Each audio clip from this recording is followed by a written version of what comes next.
Hi everybody. Okay, I'm totally lost in the royal and not so royal wilderness.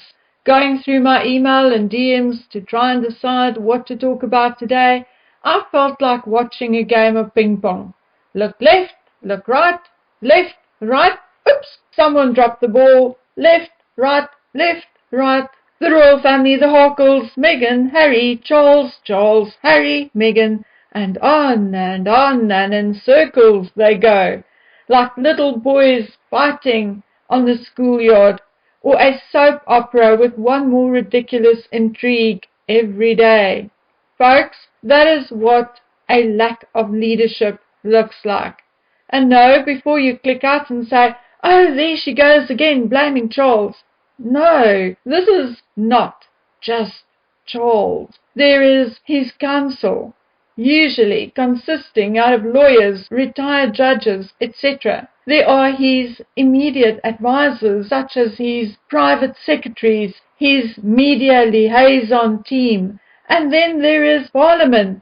Need I remind you that the British monarch is a constitutional one and not an absolute and feudal one. Instead, his power should be almost insignificant compared to that of government. But as government is allowing this farce to continue and embarrass not only the king and the monarchy but the entire Britain, shouldn't we place some blame, not just on Charles, but maybe on the top echelon in government as well? Well, what am I actually saying, and what am I actually talking about? Of course, I'm talking about the current situation with the coronation. Still, and that is the point. We shouldn't be talking about this anymore. Someone, be it the king, be it the prime minister, be it the king's senior counsel, someone should have stepped up by now and drawn a line under the farce. Someone should have said, Harry and Meghan, here is an invitation to the coronation. These are the non-negotiable rules and guidelines, and you have until tomorrow 5 p.m. to accept or decline. That, folks, is leadership. That is taking your power back. That is discipline. And that is what should have happened in this case a week ago or 2 weeks ago already. But instead, we are getting Meghan trying to manifest her desires through bullshit stories in the media. We have Harry throwing tantrums like a 3-year-old. The ball is in their court now. No, of course not. The ball is not in Britain, the monarchy, or the royal family's court. All of them, individually or together, are a lot bigger than Harry. And it is Harry who needs to adapt, accept, or walk away. But on the other side, we are also seeing and hearing that the king himself would like his youngest son to be there for a portrait. The king would want both his sons on the balcony. Yes, the king wants this, the king wants that. The emotional, soft-hearted, kindly father of 47 wants his baby boy by his side. Well, true or not, that is what is being leaked from his office. And that is the picture they want to paint of King Charles III. A totally idiotic PR move which is doing the king more harm than good. Because firstly, the coronation is not a family event. It is a state event which will be attended by a number of world and traditional leaders and which will be paid for by the state with the public's tax contributions. No, as father and grandfather, the king should not really have to have a say in this. He is not paying for the party. He is basically just the guest of honor. So all these emotional poor father pining for his son Pierre is just making Charles and the British Parliament and the royal household and council look weak. Okay, now down to what I am actually hearing. And I know I'm not the only one who was told this. According to a source close to the palace, it is likely that it is all claptrap and that they already know whether Meghan and Harry will attend or not. According to my contact, the prevailing excuse for not releasing the information is, ta-da! Yes, you guessed it. For the sake of Harry and Meghan's security. So do you see the mind games and manipulation? Can you see how the parties are using each other's bullshit to use as an excuse for their own mistakes, their own failings, and their own weaknesses? According to my source, he is convinced that the organizers and the palaces already know whether the Harkles will attend or not, because the latest he heard is that both Harry and Meghan will attend the coronation service at Westminster Abbey. They will not be in the carriage procession, but will be transported back to Buckingham Palace by chauffeur-driven vehicle and security for their safety. Okay, that is the official word as things stand right now. Their children, Archie and Lilibet, will be waiting for them at Buckingham Palace, and later they will join their parents and the rest of the royal family on the balcony.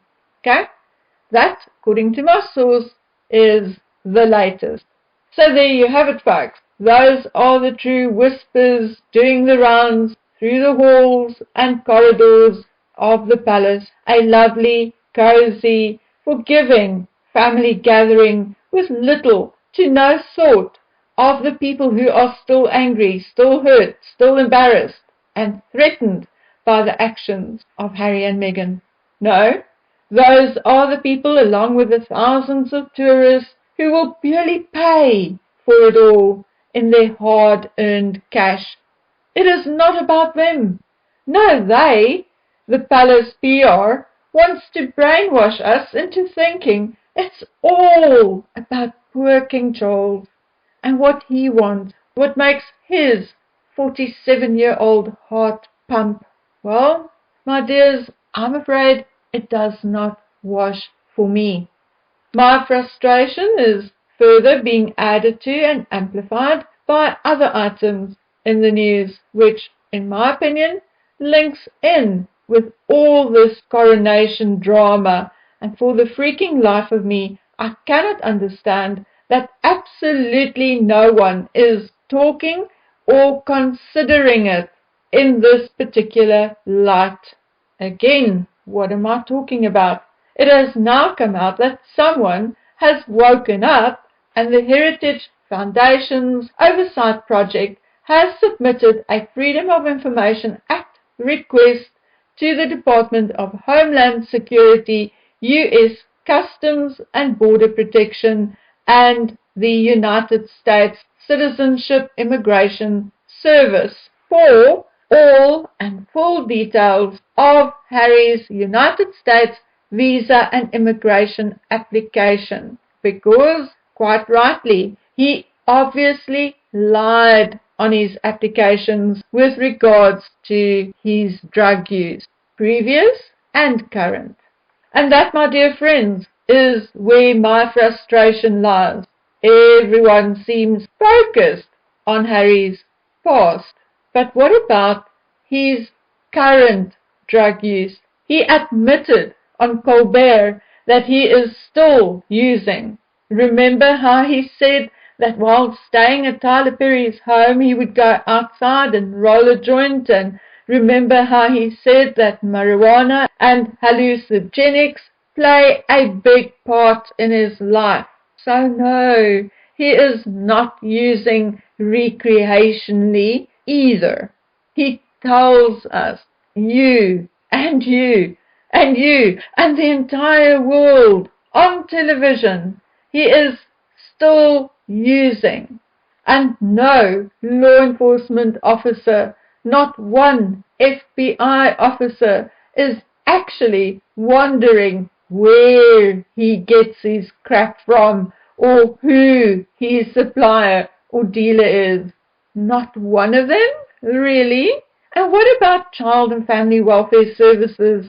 Yes, indeed, they live in a mansion. Yes, I guess there is security and a nanny, so the kids are likely safer than most kids of most addicts. But should such young children be exposed to such dysfunction?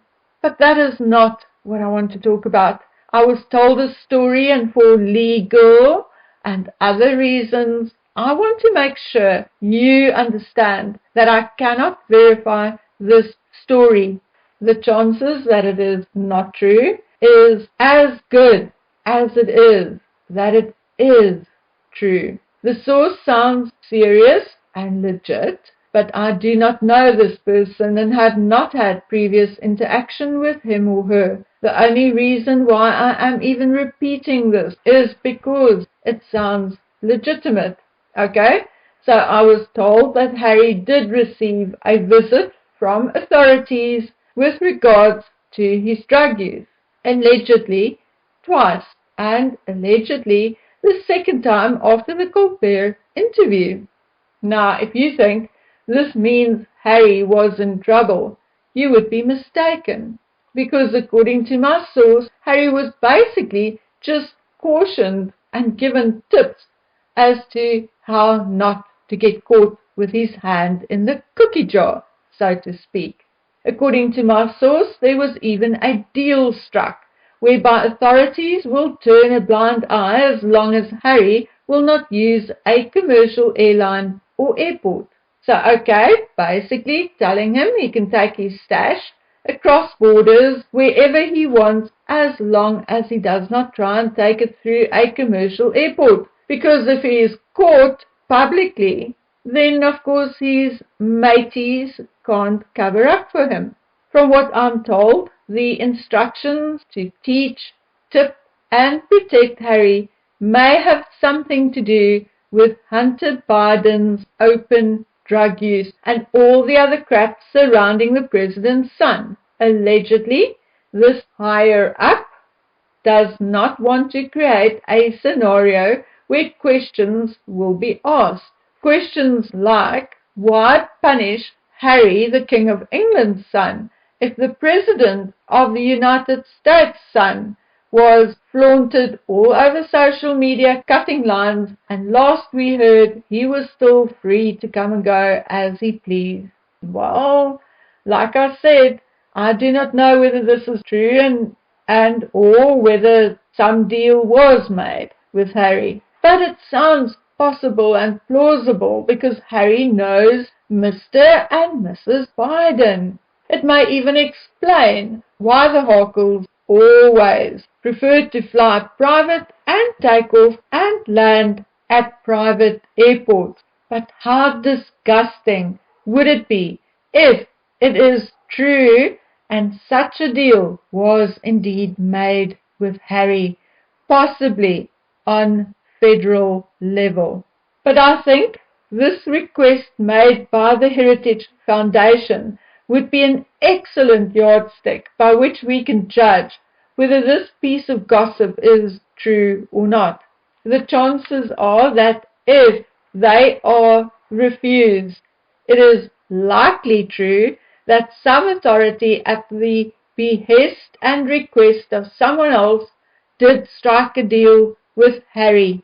Yes, I guess something like, don't get caught and we won't deport you. On the other hand, if they do get all the information they seek, then likely the story about the deal is false.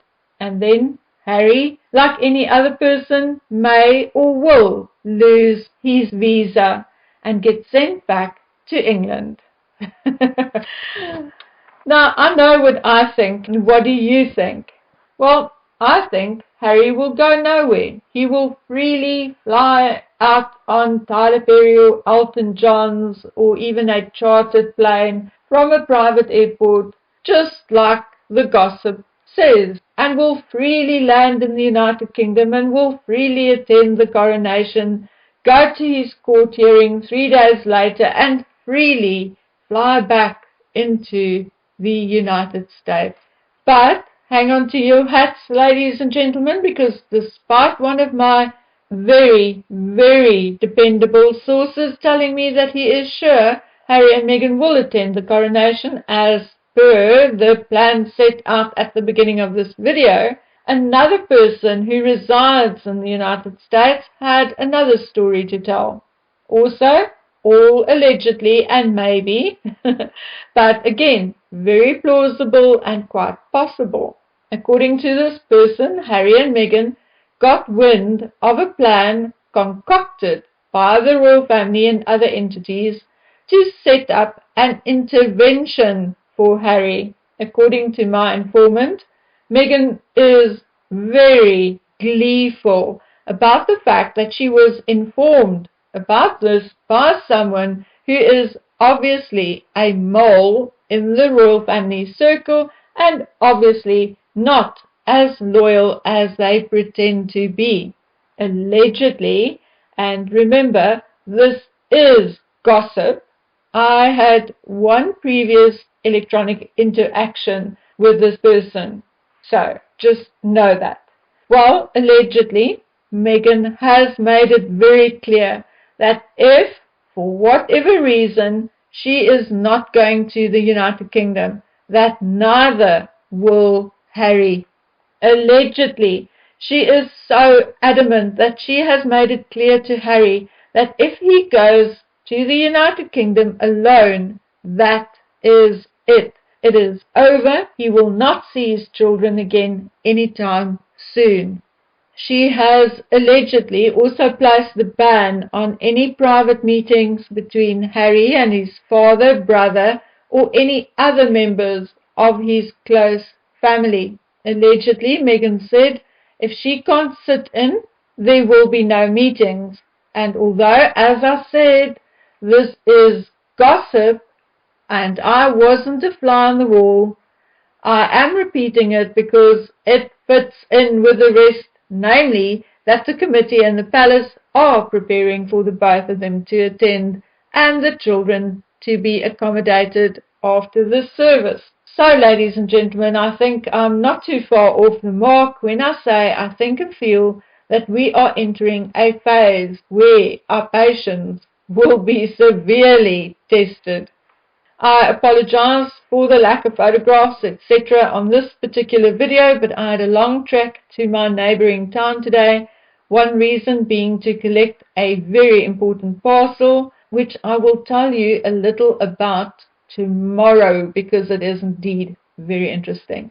The other being to take Hayley, or as some of you may know her, Red Dog, to the vet with a severe ear infection. Yes, you heard me on a previous video, hoping and praying that no one will get sick and nothing will break for a while. Well, I guess the universe wasn't paying attention. Oh well, we are back safely and that is all that counts, and I will see you all tomorrow. So until then, please take good care of yourselves. Bye.